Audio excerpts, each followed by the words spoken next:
Well, good evening, everyone.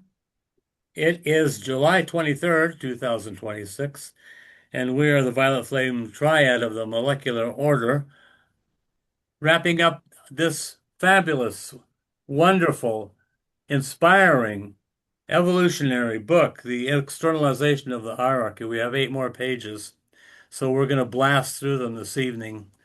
I think we can get her done. So, without further ado, let's see. I'll just read the first paragraph and we'll just move this along.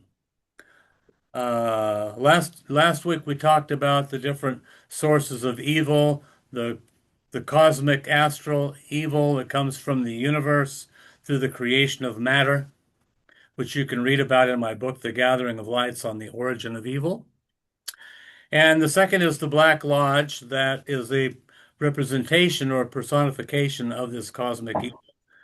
And then the third are the influences of materialistic beings here on the planet, and also the misuse of divas and elementals and neutral entities that can be used for good or evil.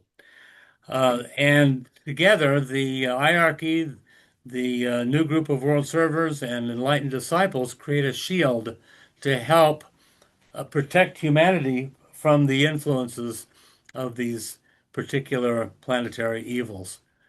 Although it appears from the looks of things that some of those sources, influences, and powers have penetrated the shield. So we need to tighten it up, people. Tighten up that shield to seal the door where evil dwells.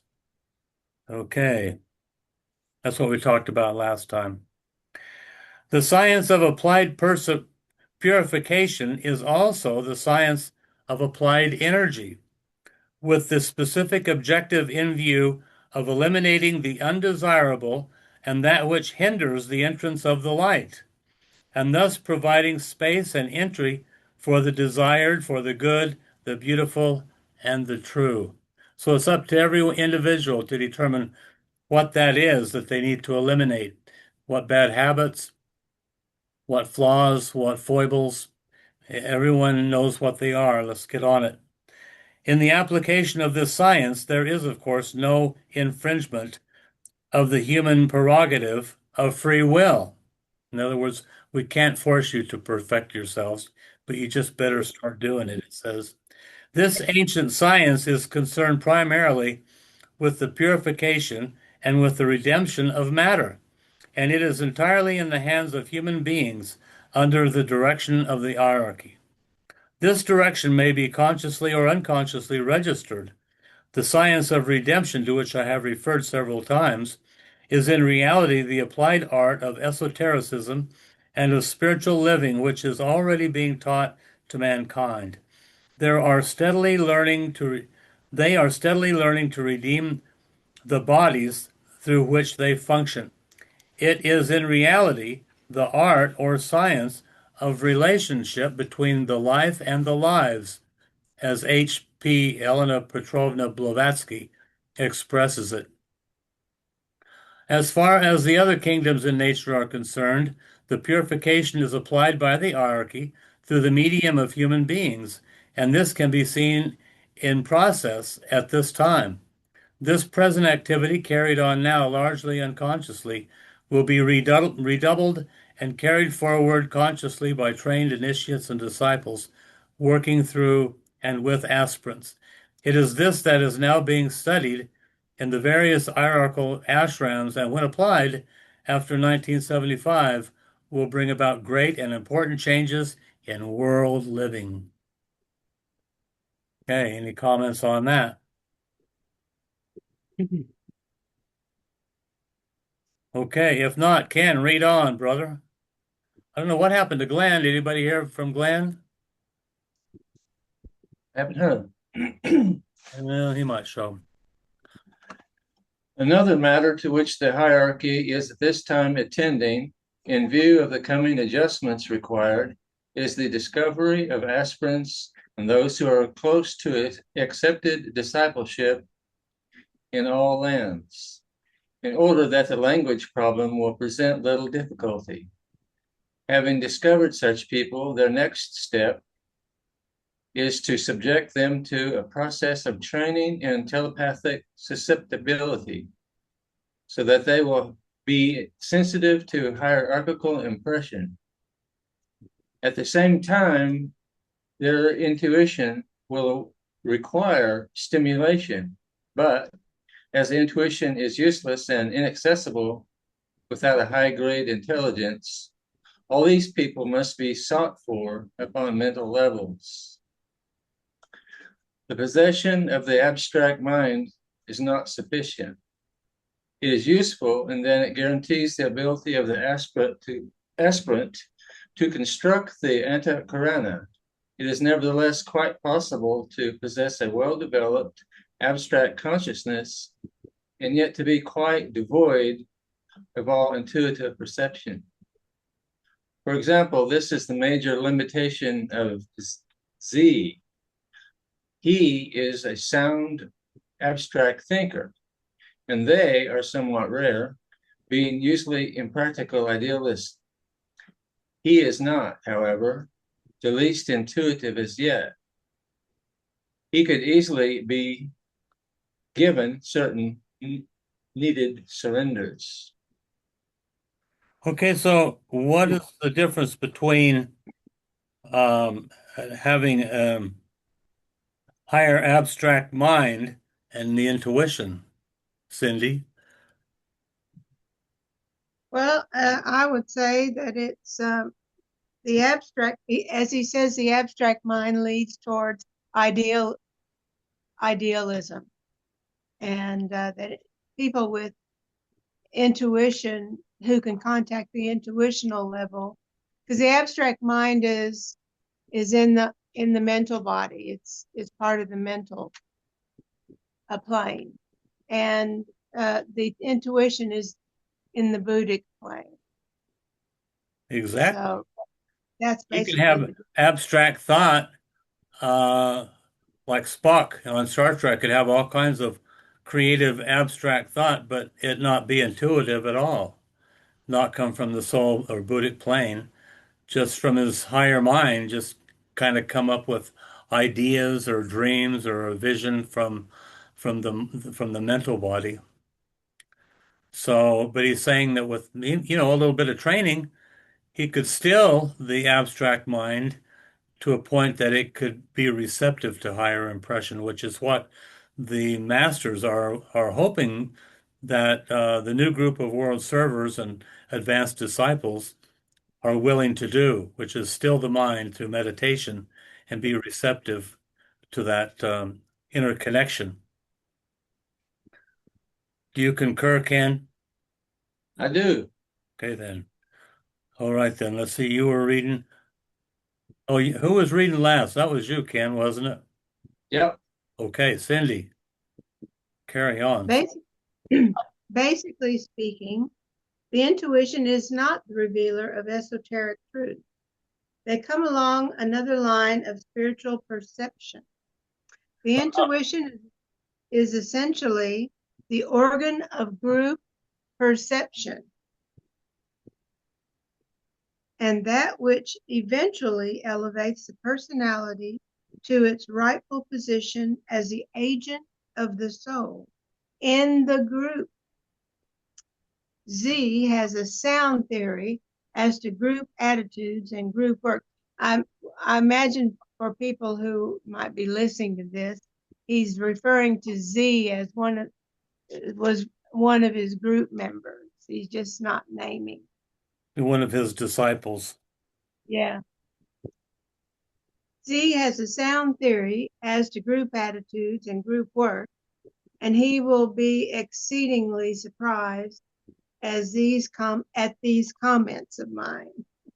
But as long as he insulates himself from warm group contacts and fails to seek, in the name of service, the love of the group, and as long as he fails to recognize error and his own part in any current mistakes whenever they occur, and as long as he transfers responsibility to others when he is himself to blame, he will fail to register intuitive information because his personality reactions will intervene. He must not be deceived by the fact that people like him on the platform. That is group work, but not essentially working with the group. He must learn that at present he is the onlooker at the group and is yet not part of it, and that he is primarily focused on delivering the goods, as I may use your American phrase, to his personality and its acclaim, and not to the group. This will be hard for him to realize, and he must be given time. He wants to make good spiritually and he wants to make good spiritually and esoterically, but needs to grasp the fact that this is done through love and understanding and not through the intellect. He is insulated by his own strong desire to make good, according to his own theories and to his personality, thus proving to himself the grasp his soul may have over that personality. This creates barriers, but the insulating and separating wall between him and his co-workers is very thin and could easily be rent in twain if his pride would permit and if he would descend to a recognition of equality with all the group with whom he is associated and with the most unimportant members of that group. This he does not yet do, in spite of what he believes about himself. My goodness, wow. Well, he's laying it on the line. Well, a lot of people have strong intellect, and it leads to, well, the power of the ego, the lower ego. Is, I know more than everybody. I'm stronger than everybody. I'm beyond everybody. My God's greater than your God. Oh, it's all a glamour and an illusion. And what the Tibetan is looking for is for people that can cooperate with each other and form a union of souls. Because on the soul plane, there is no separation. We're all connected on the soul plane. We're just the instruments down here dangling.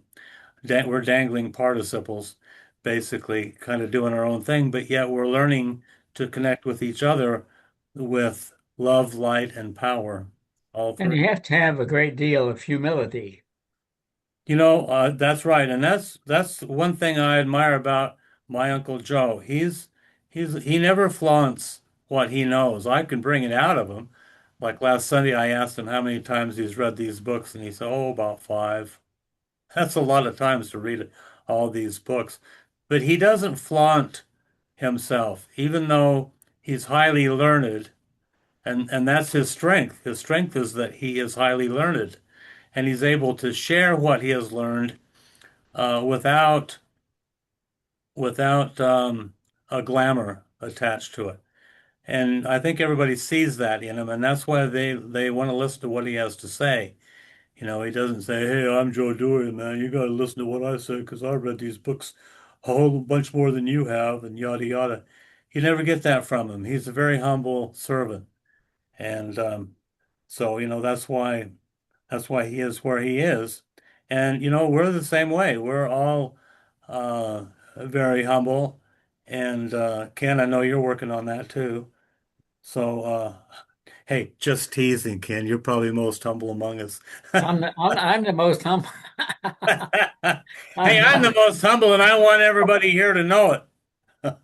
No, that's funny. Well, true humility, the Tibetan says, is knowing your proper place upon the path, not putting yourself below where you think you are or above where you should be, but knowing where you are and being humble about it. I think one of the ways of knowing where you are is by the intuitional impressions that you get, and that can be verified by others and time and circumstances. Yeah, and the people that are willing to hang out with you. Like does attract like. Like the six of us in this group, we're kind of all cut from the same cloth. We may think a little differently politically or socially or whatever, but at the evolutionary juncture, I think we're all pretty interconnectable. That's why we're all here. That's why we've been here for years. And that's why a lot of people don't come and join us because this isn't their place. This is our place. Although we would be open, we're open to Glenn. We're open to anyone that'll come in and mix and mingle with us. Okay, carry on there, Ed.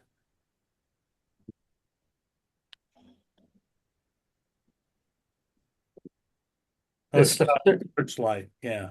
yeah, the searchlight of hierarchy is sweeping the planet at this time, singling out men and women here and there from the mass of men. They indicate esoteric possibilities and in their lives of loving of humanity and love of the Christ is a basic fundamental factor. The ordinary devoted person who constantly pledges dedicates himself to the Christ or to the masters in a spirit of adoration will not be chosen for this specific training. Their own attitudes and development come violently between them and their objectives. The man who forgets about himself and who is more interested in helping unhappy human beings, but who is nevertheless staunchly convinced the factor of the unseen world, is the man for whom search is at this time being made. And, the unseen worlds are probably vaster and greater than the things that we see. Well, the man who forgets about himself, somebody said this a couple weeks ago. Instead of being critical, be helpful. Right. And that stayed with me.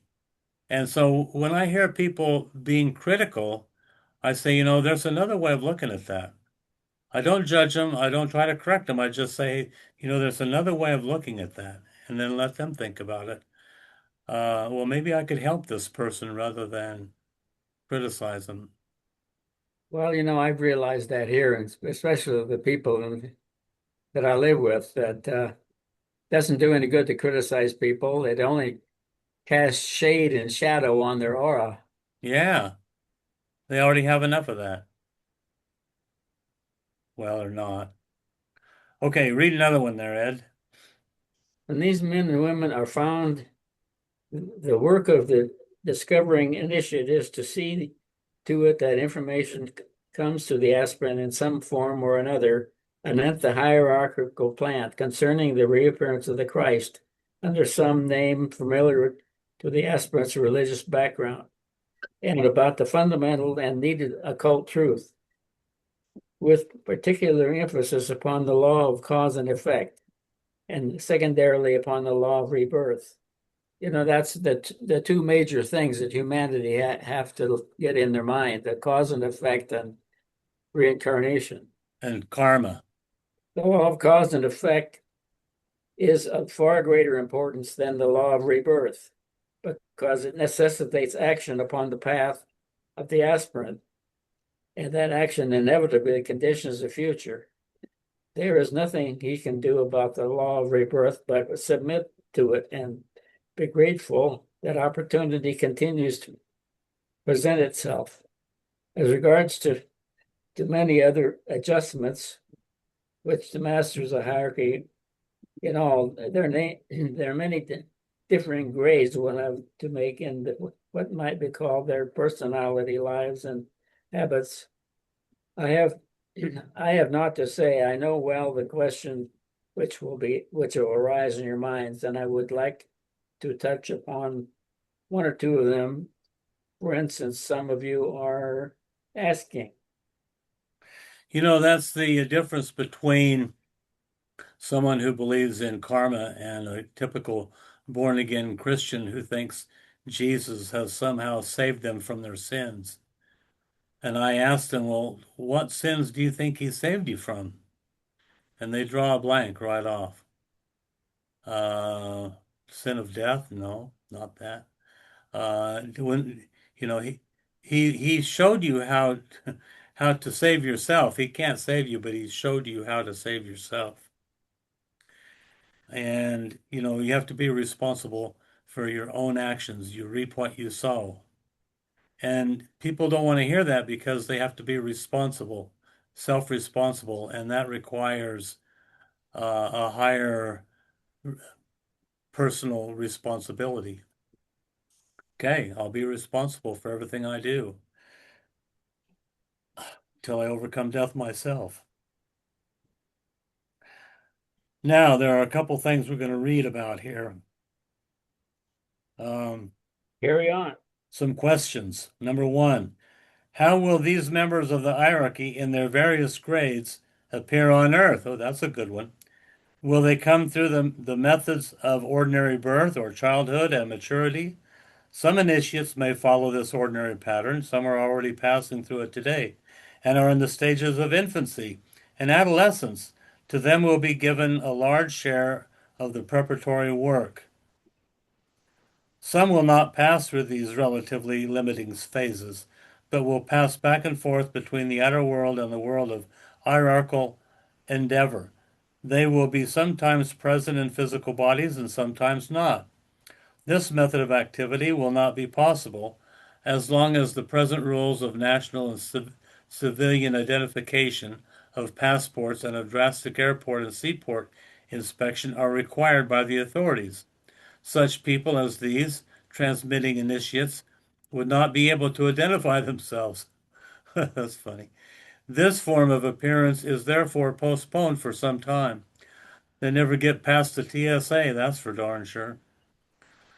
Well, it said that Count Saint Germain appeared many times in different epochs, different ages. Yeah, well, he has to have different passports. Probably got them stashed. Well, that was before the time of passports. Yeah. Well, they move with in step with the times. This form of appearance is therefore postponed for some time. Some of the masters will create what is called the language of the East as Maya Varupa, a vehicle of expression which is built of atomic, physical, and astral substance, and of concrete mental substance. So they make themselves a body to indwell. This they can create at will, use at will, and cause to vanish at will. Their problem is not, therefore, so acute in the matter of appearing and of reappearing, as is that of the initiate who cannot thus create to suit his purpose and his service. I can't wait till I can create several of those. Maybe I'll just have myself cloned a bunch of times. 2. Another question. Will all the members of the hierarchy make their appearance at the same time? I think we can say absolutely not. He says, certainly not. The appearing of these initiates and masters will begin with isolated members appearing and living among men, coming forth one by one, doing the required work, returning through the portals of apparent death to the inner subjective ashram, and then again appearing by one or other of the methods mentioned above. This process has been going on for some time and began around the year 1860, just before the Civil War. The work of these disciples in the human consciousness is already being recognized, and already they have succeeded in changing the consciousness and the thinking of many millions. Their ideas are already permeating world thinking. I would remind you also, for your encouragement, that I myself am among this number of working initiates. For in the last analysis, that is all that any master is. and that I, from my physical anchorage, i.e., my physical body, and my location in northern India, aha, now I know where he lives, and in collaborating with a disciple, Alice A. Bailey, and with FB, or what's Foster Foster Foster Bailey, Bailey. thank you, Ed, have done much to bring certain concepts, old and yet new in their presentation, to the consciousness of humanity. I have also done much to stimulate the latency to potency of instinctual goodwill of men. I mention this for this is not a unique achievement. There are many other masters who, with their disciples, are to be found today actively functioning in human affairs and struggling under adverse conditions to change the trend of human thinking from a frank materialism to a genuine spiritual aspiration. Okay, so the masters are among us. And Cindy, you might be one of them. Ken, you another, and Ed, you for sure. All right. Let's see. Well, any questions, comments about that? I guess they come and go as it seemeth them good, as their abilities permit. You know, Well, Abraham Lincoln came, lived a relatively short life, and he left by assassination.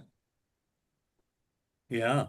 But he did great work in freeing the idea of one race of men being superior to another. Well, he was definitely a racial initiate. He did a lot of good in 4 years, and like Churchill, he completed his assignment and then was passed over. So, that they did as much good as they could. All right, let's see. Who's next to read? Is that you, Cindy? That's my turn, I think. Or is it Yeah. Cindy? Okay. There are many other questions arising in the minds of my readers, and the less advanced they are, the greater the questioning and the greater the emphasis upon the materialistic and therefore non-important aspects of this entire subject. With them, I have no intention of dealing, although I know well what they are, and so does Alice A. Bailey, for they are of no vitality and will answer themselves in due time. They have no vitality. Well, he has a way of putting them down. They're useless beings, but they'll figure it out down the road.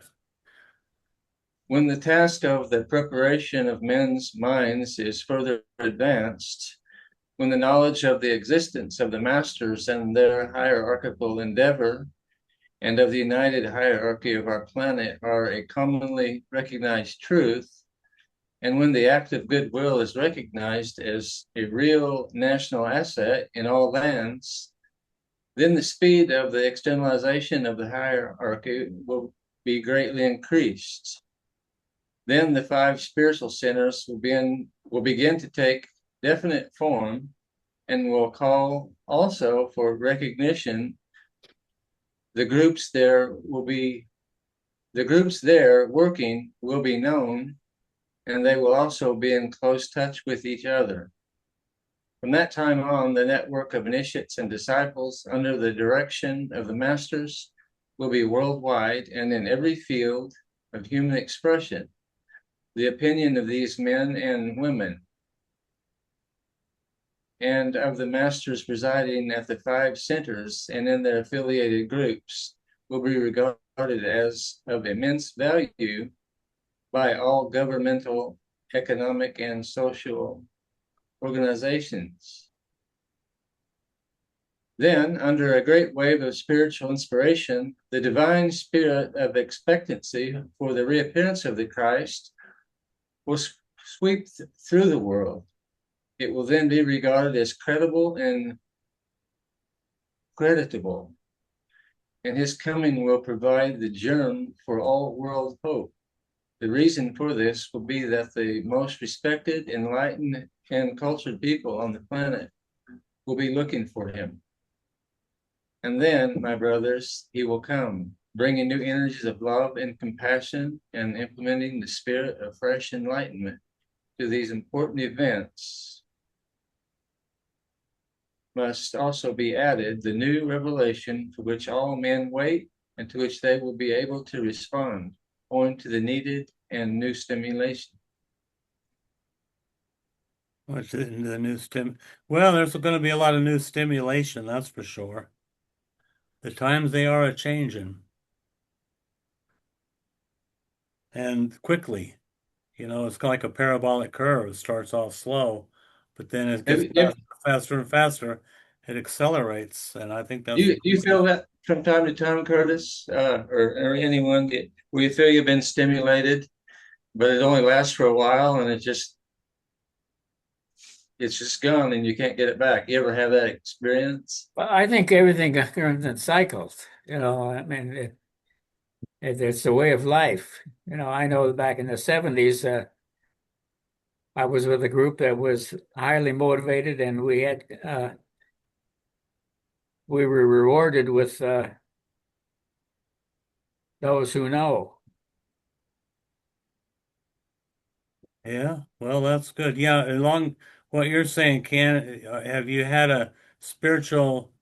Well, a few years ago, it was actually when it happened. Well, I didn't feel it happen, but it actually happened 3 or 4 years ago when JJ came to one of these meetings with us.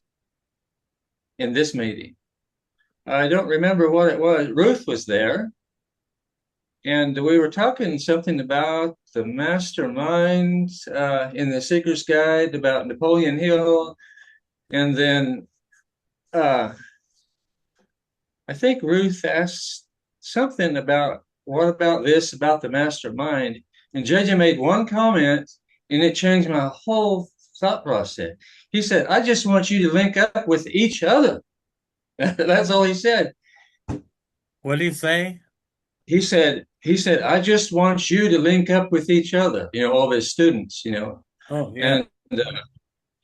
And the way that he said that really got me to thinking. And then just the coming days later, I mean, I felt really stimulated by it. And I was able to cover so much more ground. I was able to read more and a lot more. And it went on and on for a good while. I can't remember how long, maybe between 6 months or maybe longer than that.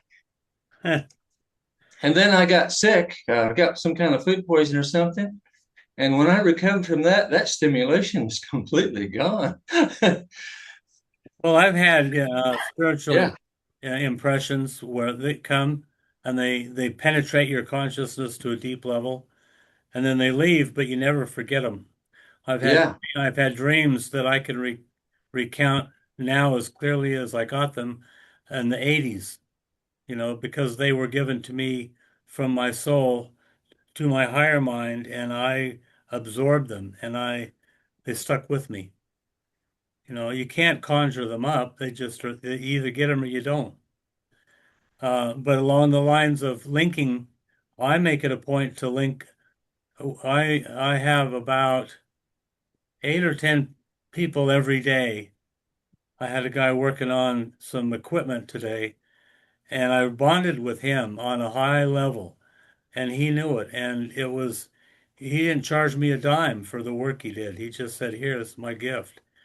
So if you have the attitude of, I want to link not just with this group, but on the highest level possible with every person that you connect with and interact with, then I think you just really open tremendous doors, not just for yourself, but for those people.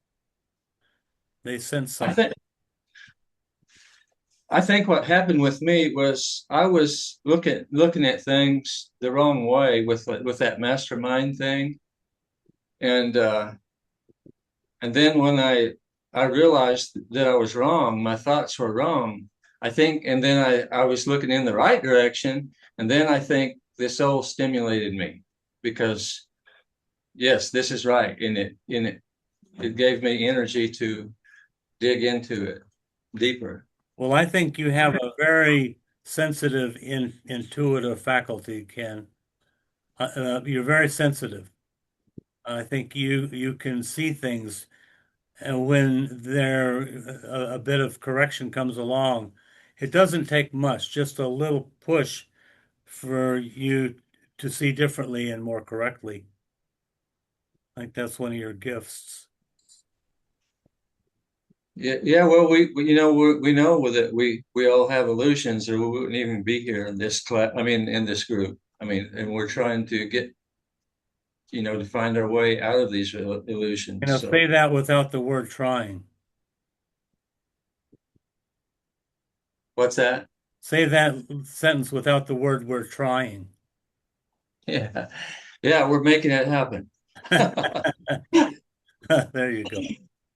Eliminate the words can't, but, and try. Okay. Well, thank you, Ken. All right. Cindy, want to read that long paragraph coming up? Many who are reading this section of my instructions will be disappointed. So futile and silly is the human mind in so many cases, because I do not choose to consider now the means whereby the members of the hierarchy will adjust themselves to modern living conditions, as to what food they will eat, and whether they will marry or not marry. One thing only will I say: they will take modern life and what it means, and will proceed to demonstrate how that life, the normal product of the evolutionary process, can be lived divinely. They will express the highest ideal of marriage.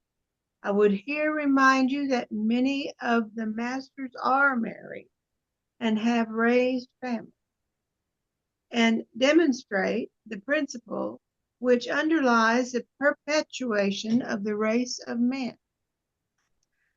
They will also show how all life is one life, that the form nature is ever a sacrificial unity in the vast scheme of divine manifestation. They will show us also that whatever we do, whether we eat or drink, all must be done under correct, temperate, and natural law, and in a spirit of loving understanding, and ever to the glory of God. They will express ordered, temperate living in all things, and will demonstrate also the possibility of the existence of people on earth who have no wrong inclinations and no bad qualities in their nature. They will stand forth as living examples of goodwill, of true love, of intelligent, applied wisdom, of high good nature and humor, and of normalcy. They may indeed be so normal that recognition of what they are may escape notice. Well, maybe they'll have great vehicles for other masters to incarnate through. So just be a chain of enlightened souls coming through that bloodline. Makes sense to me. What he's saying there that they'll also show that all life is one life, and that the form nature is ever a sacrificial unity in the vast scheme of divine manifestation. By that ever a sacrificial unity of the form life, he's saying there that that's because any form life is only temporary and must be sacrificed. Yeah, everything that you have, Ed, you're going to lose. Yeah. Don't get too attached. And do everything ever to the glory of God. Let that be the mantra behind all that we do. We do this for the glory of God. But for the glory of God go we. Cool. Well, we'll get more out of this. out of these last pages as we read them individually too. All right. Let's see, Ed, I think it's your turn, brother. They will finally demonstrate to all around them the significance of right motive, the beauty of selfless service, and a vivid intellectual perception. This, my brothers, is such a vivid intellectual. Wait a minute. Platitudinous. This, my brothers, is a platitudinous statement from the point of view of the nice, well-meaning person. That its value may escape your attention, yet its statement that any initiate will tell you warrant your closest attention and consideration. A consideration which must be followed by an effort to express the same qualities upon your way toward the door of initiation. The work of the externalized ashrams. The barest outline must here suffice. I have dealt with the proposed work of the externalized ashrams at some length in the foregoing pages and also in several of my other books. And a more detailed presentation will not be possible at this time.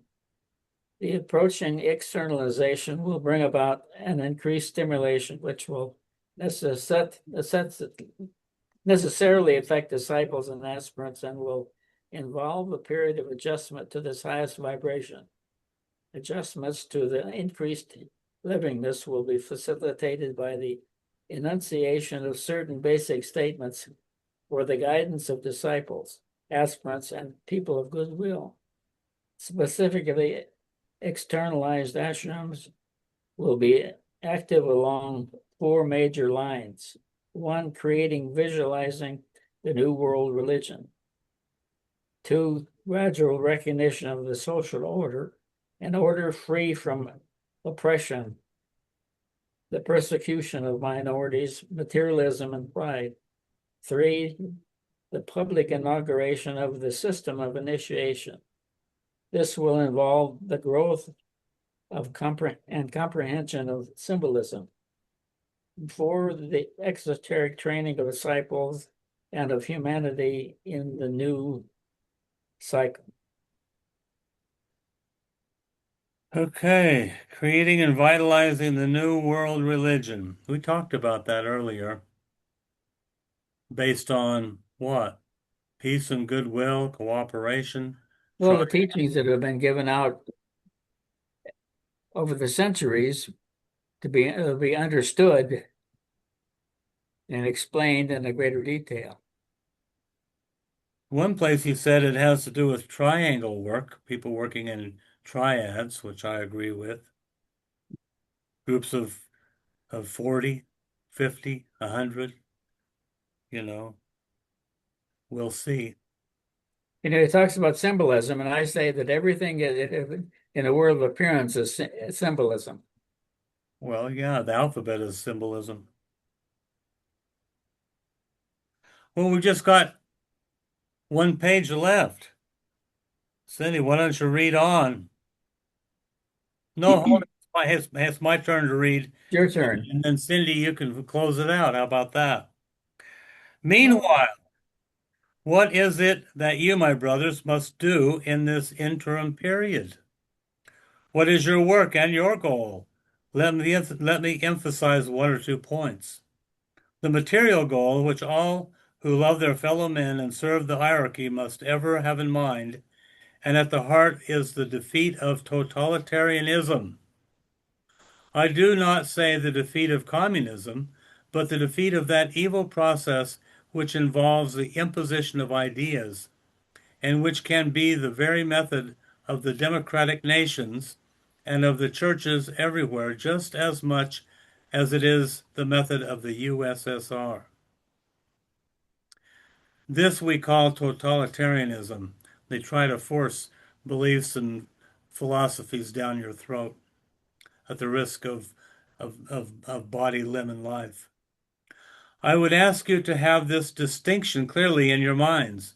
Your material goal is the defeat of all that infringes human free will and which keeps humanity in ignorance.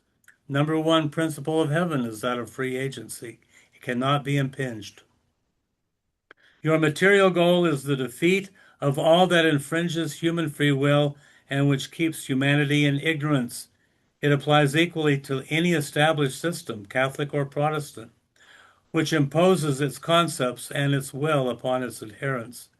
Totalitarianism is the basis of evil today. It is found in all systems of government, of education, of advertisement, of philosophies, and political misachievements. It is found at the home and in the community. I refer not here to the laws which make group relations sound, possible, and right. Such laws are essential to community and national well-being and are not totalitarian in nature. I refer to the imposition of the will of the few upon the total mass of the people. There's your definition. The defeat of this undesirable tendency everywhere is your definite material goal. Fight totalitarianism and that which restricts the movement of any individual, whether they be black, yellow, or white. All right, Cindy, finish this book. Okay.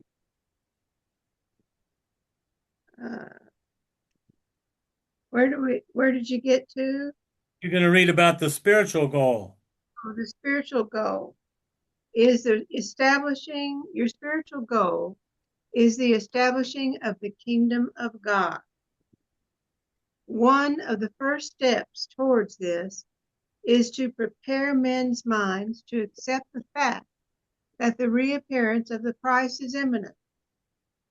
You must tell men everywhere that the masters and their groups of disciples are actively working to bring order out of chaos. You must tell them there is a plan and that nothing can possibly arrest the working out of that plan.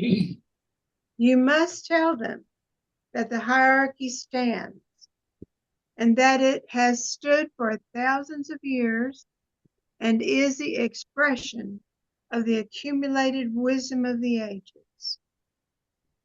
You must tell them, above all else, that God is love, that the hierarchy is love, and that Christ is coming because he loves humanity. This is a message which you must give at this time. And with this responsibility, I leave you.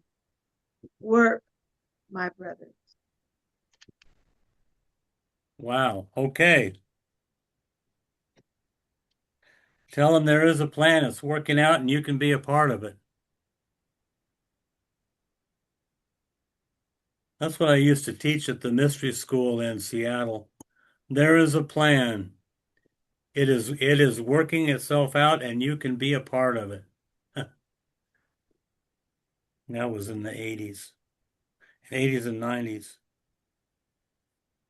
And then we were doing those in-home play shops where I'd bring people together and they'd be strangers to each other, but by the end of the evening they were dancing together and holding hands and embracing and having a real good time, breaking down the walls. Sometimes you can do that, like Ken said, with a simple statement, with a look of the eye, with just a word or two of of positivity, you know, saying the right thing at the right time. So the material goal is to wipe out totalitarianism or impedance of free will, and then tell people that the kingdom of God on the earth is underway, that there is a plan, the masters are aware of it, the Christ is returning, and you can be a part of the whole shebang.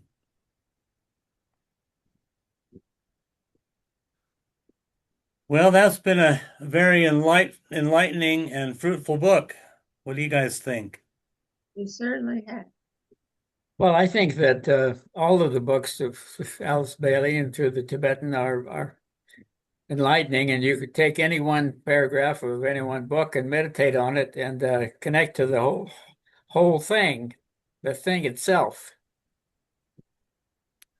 Well, the thing itself is the play. The play is the thing itself, what Shakespeare said.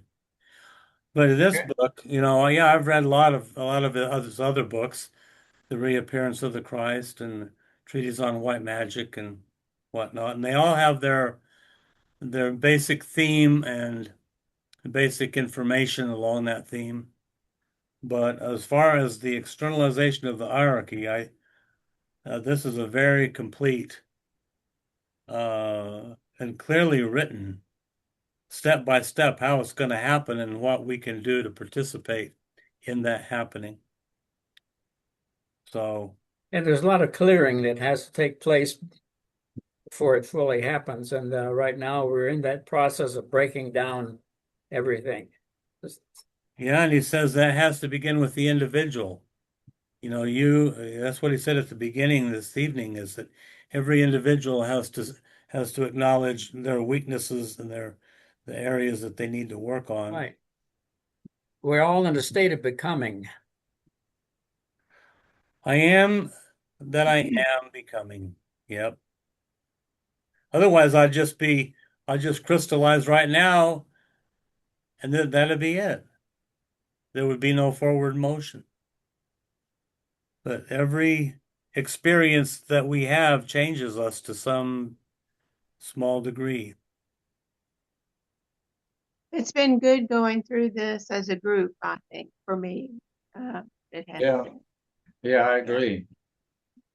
Yeah, and we're a heck of a group. Because I know, Yeah, it's always been that way. yeah, some readings that I've done just on my own have, while fruitful and beneficial, each and every one of you guys, have brought something up during our reading many times that gave me kind of a different perspective on how to look at the material. And that's been very valuable to me. Thank you, Cindy.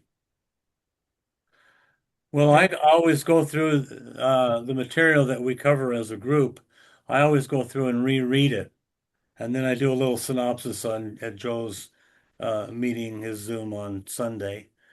But to do that, I have to reread it because I can't get the depth of it as we go through it, one time. You really have to read his stuff 2 or 3 times to get anywhere near the full import. But yeah, likewise, I get a lot out of it when we discuss it as a group and you guys share your insights and inputs. That's the power of the group. That's how we sharpen each other. At Ed, There's Ed's becoming sharper and sharper. He cuts like a knife. sometimes we can read I mean, we all do when you read it through DK, you'll miss things. Now, I saw something last night in White Magic where I won't read all of it, but I'll just read this one sentence. It says the cultivation of a detached attitude personally with the attached attitude spiritually will cut at the very roots of a man's life, but will render back 1,000-fold for all that it cuts away. DK, 1,000-fold? DK saying 1,000-fold. I think we need to pay attention to that. Oh, wow. So we really need to be, like he said, detached personally, but attached spiritually. Well, personally, that's the personality, which is the physical, emotional, and mental. A lot of your ideas are wrong. You don't know what they are until you rub shoulders with higher minded people, then you see them. for what they are. But hold on, attached to those things that you know to be true spiritually. And it's like one wise man said, you can't reach out for diamonds when you're holding on to sand. So to advance spiritually, you have to let go of your attachments to things of the personality.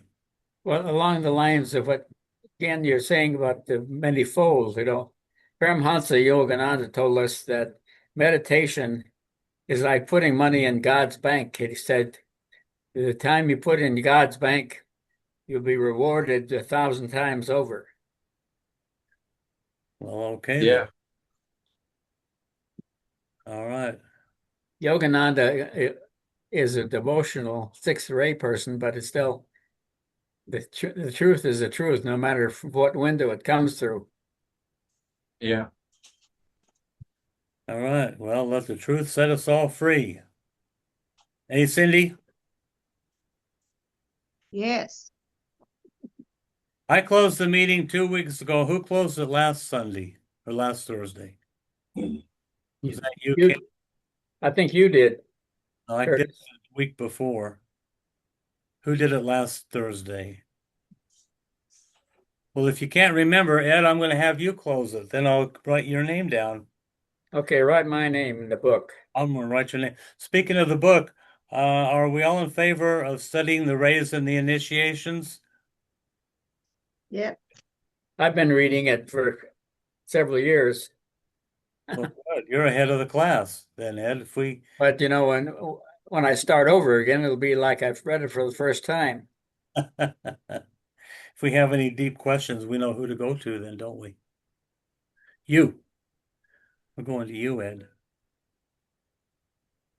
Well, we're going to have a meditation. Okay. We enter into that upper room in secret, and you'll be rewarded openly. From the point of light within the mind of God, that light stream forth into the minds of men, that light descend on earth.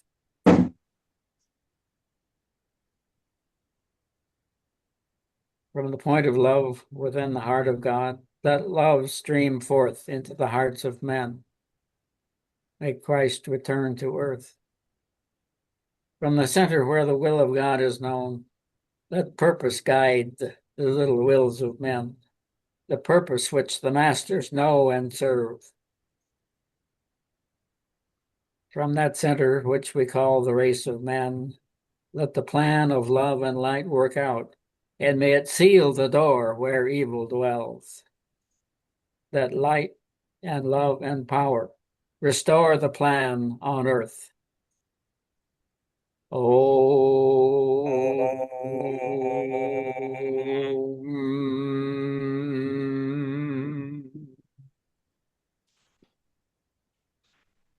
Thank you, Ed. Very well spoken. Thank you, Cindy. Thank you, Ken. Thank you. Thank you, everybody. Thank you, everyone.